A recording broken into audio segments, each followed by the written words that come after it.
Ahora vamos a hablar del circuito eléctrico y sus componentes.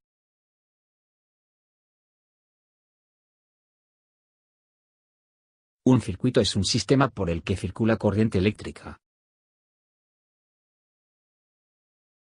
Vamos a definir entonces qué es la corriente eléctrica. Corriente eléctrica es el paso de electrones a través de un conductor o cable. Existen dos tipos de corriente dependiendo de cómo se comporten los electrones dentro del conductor. Por un lado tenemos la corriente continua, que es aquella cuyos electrones van siempre en el mismo sentido dentro del cable. Y además su valor es constante. Es la que tienen por ejemplo las pilas, las baterías de los coches, etc. Y por otro lado tenemos la corriente alterna. En este tipo de corriente los electrones ya no siguen el mismo sentido. Además su valor no es constante y va cambiando.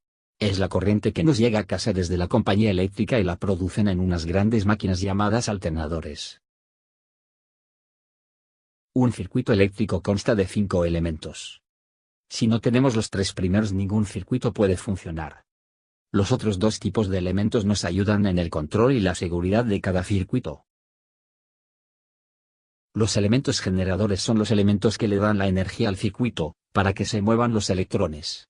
Son por ejemplo las pilas, las baterías, los alternadores, las dinanos, etc. Los elementos receptores son aquellos elementos que consumen la energía y la transforman en luz o en movimiento.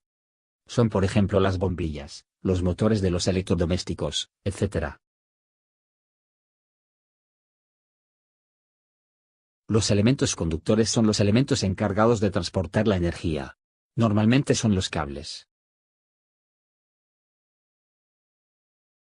Los elementos de maniobra y control son los elementos que se encargan de permitir o no permitir el paso de la corriente a través del circuito. Por ejemplo los interruptores, los conmutadores, los pulsadores como los del timbre, etc.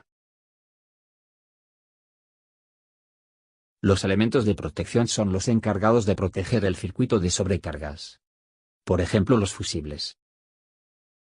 Los elementos a la hora de diseñar circuitos no se emplean con su forma original, ya que eso sería bastante complicado. Por eso a cada elemento se le asigna un símbolo, que es el que luego se empleará en los diseños de los circuitos y que deberás aprenderte alguno de ellos. Los elementos se conectan entre sí para formar circuitos. Hemos visto que cada elemento tiene su símbolo que sirve para dibujarlo. A la representación gráfica del circuito se le llama esquema eléctrico. Se muestra un ejemplo.